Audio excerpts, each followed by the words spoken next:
Hello everyone, welcome to exam forum के आज video में हम 14 अप्रैल 2020 से करंट अफेयर्स के क्वेश्चन डिस्कस करेंगे। और आज के इस वीडियो का जो पीडीएफ फाइल है आपको नीचे डिस्क्रिप्शन बॉक्स में मिल जाएगा, आप वहाँ से डाउनलोड कर सकते हैं। तो चलिए शुरू करते हैं अब आज का वीडियो। आज का पहला क्वेश्चन है, हाल ही में जलियांवाला बाग हत्याकांड की कौन सी वर्षगांठ मनाई गई है। तो हाल ही में 13 अप्रैल 2020 को जलियांवाला बाग हत्याकांड की 101वीं वर्षगांठ मनाई गई है, यानी कि इस क्वेश्चन का सही आंसर है बी। अब हम जान लेते हैं कि जलियांवाला बाग हत्याकांड क्या था। तो ब्रिटिश सरकार ने भारतीय क्रांतिकारियों का दमन करने के लिए एक एक्ट बनाया, एक कानून बनाया जिसका नाम था रॉलेट एक्ट। इस रॉलेट एक्ट में बताया गया कि किसी भी क्रांतिकारी को बिना किसी अपील, बिना किसी दलील के जेल में डाला जा सकता है। तो इस कानून का राष्ट्रीय स्तर पर भारत के विभिन्न हिस्सों में एकजुट होकर विरोध किया गया और इसी विरोध प्रदर्शन में दो राष्ट्रीय स्तर के नेताओं सत्यपाल सिंह और सैफुद्दीन किचलू को गिरफ्तार कर लिया गया ब्रिटिश सरकार के द्वारा। तो इन लोगों की गिरफ्तारी के खिलाफ विरुद्ध नाराज होकर कई सारे हजारों की तादाद में जलियांवाला बाग में लोग एकत्र हुए, जहां पर ब्रिटिश जनरल डायर ने निहत्थे लोगों पर गोली चलाने का आदेश दे दिया, जिसकी वजह से हजारों लोगों की जान चली गई। ये जो घटना है 13 अप्रैल 1919 को अमृतसर शहर के जलियांवाला बाग में घटी थी, इसीलिए इसे जलियांवाला बाग हत्याकांड के नाम से जानते हैं। और इस साल यानी कि 2020 में इसकी 101वीं वर्षगांठ मनाई गई है। अब आपको अमृतसर शहर से दो क्वेश्चन याद रखना है। पहला क्वेश्चन, अमृतसर शहर को गुरु रामदास जी ने बसाया था और अमृतसर शहर में ही सिखों का सबसे बड़ा गुरुद्वारा, जिसे स्वर्ण मंदिर यानी कि गोल्डन टेम्पल के नाम से जानते हैं, अमृतसर शहर में स्थित है। स्वर्ण मंदिर में ताजमहल के बाद भारत में सबसे ज़्यादा पर्यटक आते हैं। क्वेश्चन नंबर 2 है, हाल ही में किस रेलवे स्टेशन के द्वारा सैनिटाइजिंग टनल स्थापित किया गया है। तो हाल ही में सैनिटाइजिंग टनल जो है ये स्थापित किया गया है कालूपुर रेलवे स्टेशन के द्वारा, जो कि अहमदाबाद गुजरात में स्थित है। अब हम जान लेते हैं कि सैनिटाइजिंग टनल क्या है। तो आप ये जो फोटो में देख रहे हैं ये है एक सैनिटाइजिंग टनल। पश्चिमी रेलवे के अंतर्गत आने वाले कालूपुर अहमदाबाद रेलवे स्टेशन के द्वारा सैनिटाइजिंग टनल वॉक थ्रू मास सैनिटाइजिंग टनल स्थापित करने वाला भारत का पहला रेलवे स्टेशन बन गया है। इस सैनिटाइजिंग टनल को कोविड-19 के मद्देनज़र कर्मचारियों और यात्रियों की सुरक्षा सुनिश्चित करने के लिए स्थापित किया गया है। वर्तमान में भारतीय रेलवे बोर्ड के चेयरमैन हैं विनोद कुमार यादव। भारतीय रेलवे का मुख्यालय है नई दिल्ली में। वर्तमान में भारत के रेल मंत्री हैं पीयूष गोयल। स्वतंत्र भारत के प्रथम रेल मंत्री थे जॉन मैथाई। भारत का पहला रेलवे विश्वविद्यालय बनाया गया है गुजरात के वडोदरा शहर में। क्वेश्चन नंबर 3 है, हाल ही में किस मंत्रालय के द्वारा युक्ति नाम की वेबसाइट को लॉन्च किया गया है। तो हाल ही में युक्ति नाम की जो वेबसाइट है इसको शुरू किया गया है मानव संसाधन विकास मंत्रालय के द्वारा। अब आपको युक्ति वेबसाइट का फुल फॉर्म भी याद रखना है। इस वेबसाइट का फुल फॉर्म है, युक्ति का फुल फॉर्म है young India combating Covid with knowledge technology and innovation, जिसका उद्देश्य शैक्षणिक समुदाय को शारीरिक और मानसिक दोनों तरह से स्वस्थ बनाए रखना तथा शिक्षार्थियों के लिए एक सतत उच्च गुणवत्तापूर्वक अध्ययन वातावरण को सक्षम बनाना। इसके अलावा मानव संसाधन विकास मंत्रालय ने ही भारत में ऑनलाइन एजुकेशन को सुदृढ़ बनाने के लिए भारत पढ़े ऑनलाइन कार्यक्रम को शुरू किया है। मानव संसाधन विकास मंत्रालय ने ही जो कोरोना वायरस की लड़ाई में फ्रंट लाइन कर्मी हैं, जैसे नर्स, पैरामेडिकल स्टाफ, स्वच्छता कार्यकर्ता, तकनीशियन, डॉक्टर, मिडवाइफ्स, इनकी ट्रेनिंग के लिए ऑनलाइन प्रशिक्षण पोर्टल लॉन्च किया गया है जिसका नाम है आई गॉट पोर्टल, जिसका पूरा नाम है इंटीग्रेटेड गवर्नमेंट ऑनलाइन ट्रेनिंग, एकीकृत सरकार ऑनलाइन प्रशिक्षण। मानव संसाधन विकास मंत्रालय के इनोवेशन सेल के द्वारा, जिसका नाम है अखिल भारतीय तकनीकी शिक्षा परिषद AICT, all India council for technical education के द्वारा कोविड-19 से निपटने के लिए एक ऑनलाइन चैलेंज शुरू किया गया जिसका नाम है समाधान, जिसका उद्देश्य है भारत में छात्र छात्राओं तथा अध्यापकों को नए प्रयोग के लिए प्रेरित करना। मानव संसाधन विकास मंत्रालय ने CBSE बोर्ड से कहा है कि आप अपने कक्षा 1 से लेके कक्षा 8 के कक्षा 1 से लेके कक्षा 8 के जितने भी विद्यार्थी हैं उनको अगली कक्षा में प्रमोट कर दिया जाए। मानव संसाधन विकास मंत्रालय ने ही नेशनल बुक ट्रस्ट के साथ मिलकर एक पहल शुरू किया जिसका नाम है #stay home India with books. #Stay home India with books जो पहल है इसको शुरू किया गया है मानव संसाधन विकास मंत्रालय के द्वारा नेशनल बुक ट्रस्ट के साथ मिलकर। वर्तमान में भारत के मानव संसाधन विकास मंत्रालय के मंत्री हैं रमेश पोखरियाल निशंक, जिनकी कंस्टिट्यूंसी है हरिद्वार उत्तराखंड। क्वेश्चन नंबर 4 है अंतर्राष्ट्रीय मानव अंतरिक्ष उड़ान दिवस कब मनाया गया? तो हाल ही में अंतर्राष्ट्रीय मानव अंतरिक्ष उड़ान दिवस international day of human space flight जो है ये हर साल मनाया जाता है 12 अप्रैल को, यानी कि इस क्वेश्चन का सही आंसर है बी। अब क्वेश्चन ये है कि 12 अप्रैल को ही क्यों मनाया जाता है? क्योंकि जो रूसी नागरिक यूरी गागरिन थे, इन्होंने 12 अप्रैल 1961 को वास्ताक नामक अंतरिक्ष यान में बैठकर पहली बार अंतरिक्ष के लिए उड़ान भरी थी। इसीलिए हर साल 12 अप्रैल को अंतर्राष्ट्रीय मानव अंतरिक्ष उड़ान दिवस मनाया जाता है। अब आपको यहाँ से 2 क्वेश्चन याद रखना है जो कि मोस्ट इम्पॉर्टेंट हैं। कौन कौन से? पहला क्वेश्चन है चंद्रमा पर कदम रखने वाला पहला व्यक्ति कौन है? तो चंद्रमा पर कदम रखने वाले पहले व्यक्ति थे नील आर्मस्ट्रांग, जो कि अमेरिका देश से थे।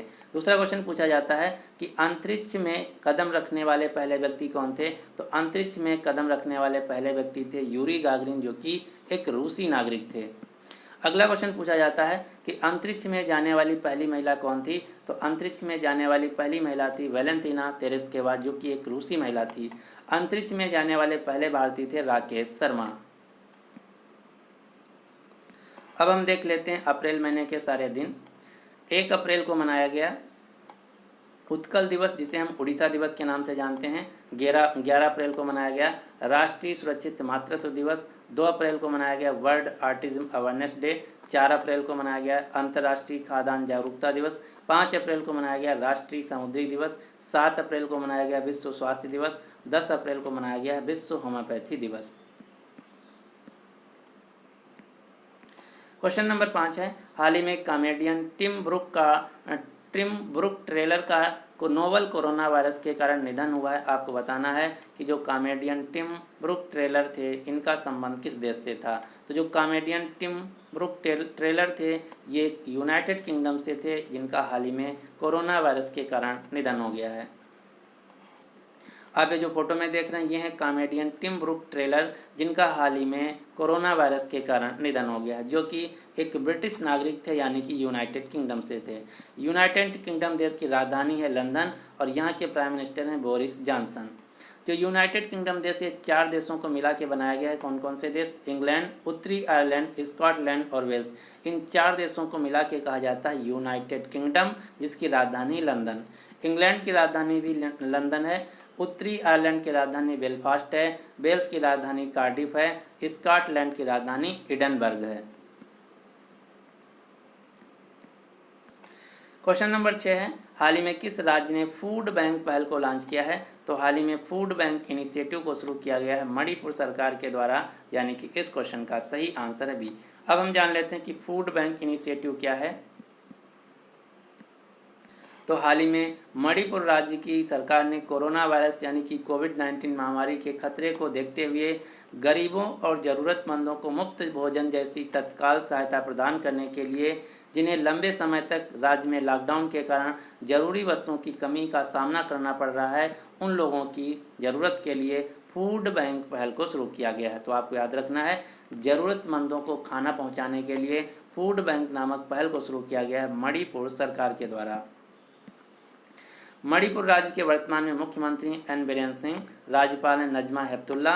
मणिपुर राज्य की राजधानी है इम्फाल। अब आपको मणिपुर राज्य से 2 क्वेश्चन याद रखना है। पहला क्वेश्चन जो कि सबसे ज़्यादा एग्जाम में पूछा जाता है, जो मणिपुर राज्य है यहाँ पर एक नेशनल पार्क है जिसका नाम है कैम्बुअल लैमजाओ नेशनल पार्क। जो कैम्बुअल लैमजाओ नेशनल पार्क है ये दुनिया का एकमात्र तैरता हुआ नेशनल पार्क है, दुनिया का एकमात्र फ्लोटिंग नेशनल पार्क है जिसका नाम है कैम्बुअल लैमजाओ नेशनल पार्क, जो कि मणिपुर राज्य में स्थित है। और मणिपुर राज्य में ही एक झील है जिसका नाम है लोकटक झील।